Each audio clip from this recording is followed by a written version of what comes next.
In the comments for my recent model railway restoration video, I got quite a few responses that were some variation of, if you don't have room for a full layout, you could always make a little shunting layout on a shelf or something. And I'd say that those people were making a very clever suggestion, on account of the fact that by the time I'd finished editing that video, I was already making plans to build a small shunting layout on a shelf.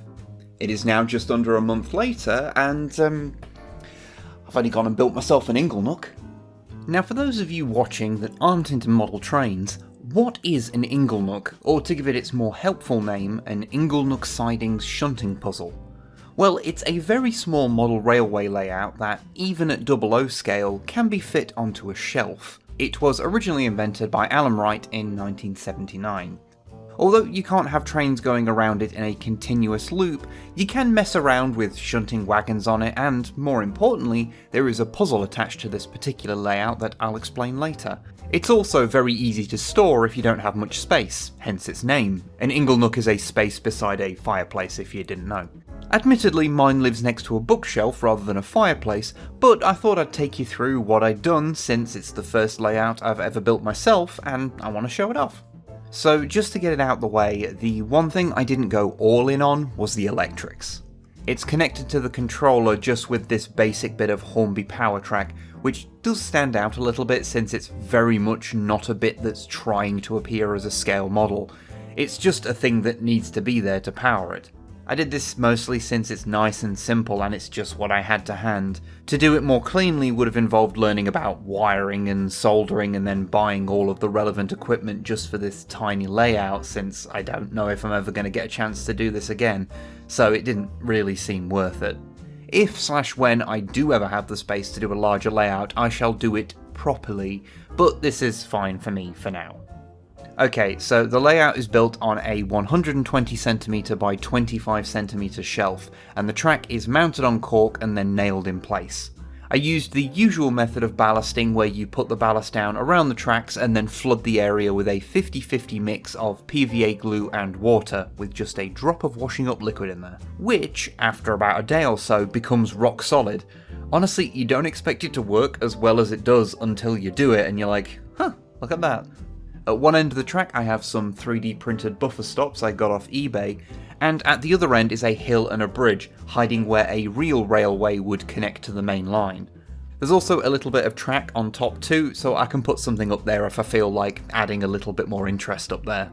The actual bridge part, which is just a thing I had from my old railway, is blocked off to further sell the illusion, and there's some heavy blockers nailed in place to prevent a train just going through it. They're actually made from these plastic protectors that the shelf had on its corners when I bought it. You know, waste not, want not and all that. The raised areas, like the hill, are papier-mâché over an internal structure made of cardboard and polystyrene.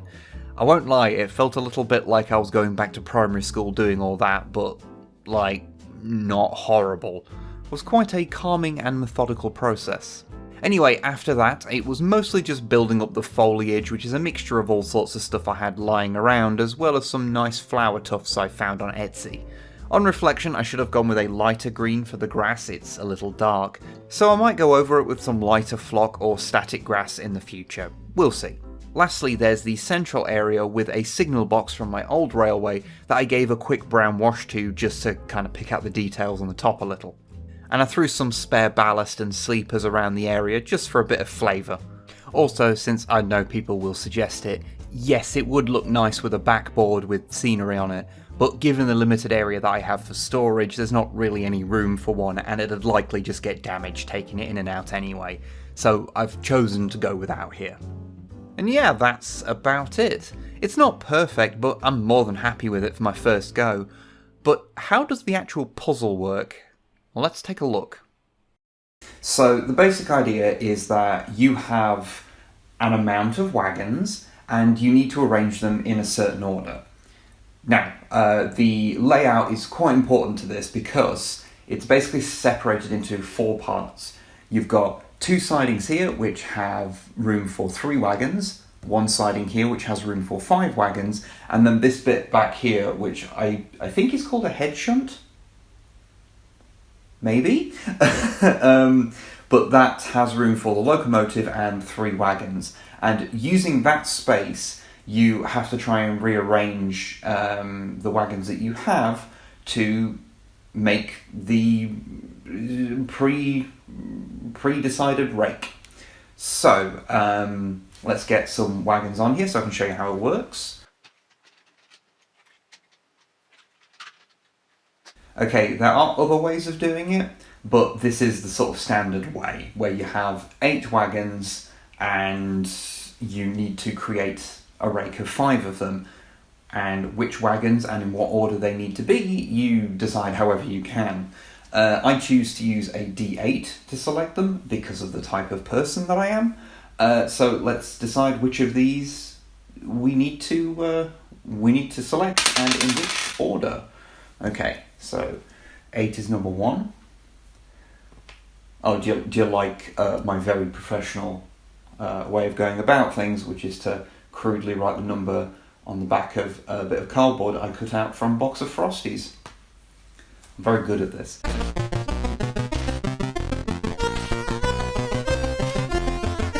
Okay, so we've now got them selected. So we've got 1, 2, 3, 4, 5, and we need to now arrange those into the correct way, which means one thing you will probably need is some kind of decoupling tool. You can buy them, but I just made this one out of a bit of plastic card, a paperclip and an old paintbrush, because the UK style tension locks, you kind of have to like have something to decouple them, because if you just try and like pull them apart, it's a mess. So yeah.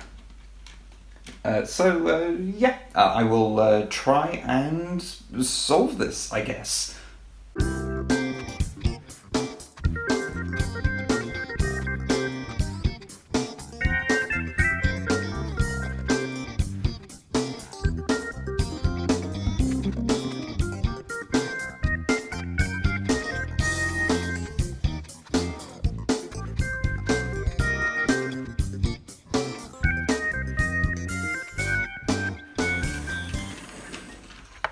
Okay, so there we go. I did it. And I think it was a good example of like how much back and forth you can have with the puzzle, because like there I ended up kind of screwing myself over a bit, because I thought it was very clever, because I made 1, 2, 3, 4 on this siding at the front, and 5 was over there, so I had to get that behind everything. But obviously I don't have the room back here to hold 4 wagons. You only have room for 3 wagons, so you have to like figure out ways of like moving chunks of them around so that you can get that all the way back there. And yeah, I as far as logic puzzles go, I think it's quite fun, and especially because it's got the whole, you know, model train thing going on. The only annoyance is that, you know, if say hypothetically you're using a lot of old wagons that have seen better days, every now and again you have kind of a bit of a dodgy coupling of something that either won't uncouple or refuses to couple. But that's just my own personal stuff going on, and just some of them need a little bit more attention to, you know, maybe bend things back in place where they should have been. But yeah, that's just the puzzle. Yeah, there's something silly like 6,000 possible combinations it can be in. So the chances of, if you build one, you getting the same thing multiple times is pretty slim. So yeah, the Inglenook shunting puzzle gets a thumbs up from me. You also might have noticed in that the Loco I'm using is the one from the previous video I mentioned that I was thinking about repainting. And, well, I have repainted it. And added a little crew, both of which help make the rear end especially look a lot nicer, less like a plastic toy and more like a scale model. It's not super based on any particular railway's livery, but green Loco with red detailing isn't exactly an unknown thing over here. And the model itself is based on a one-off GWR experimental Loco anyway, so it's not like the vast majority of the liveries Hornby themselves have put it in are accurate either. So altogether, this layout cost me about £45 to £50 to put together. although it should be noted I already had a lot of the stuff like the track, the structures, most of the paint, and even the cork that's under the ballast. So how much it would cost to make from scratch is something I haven't really thought about. Still, as a first stab at doing a layout, I'm more than happy with it, and it lets me do something with my model trains even if I don't have room for that full layout. Now if you'll excuse me, I've got some shunting to do.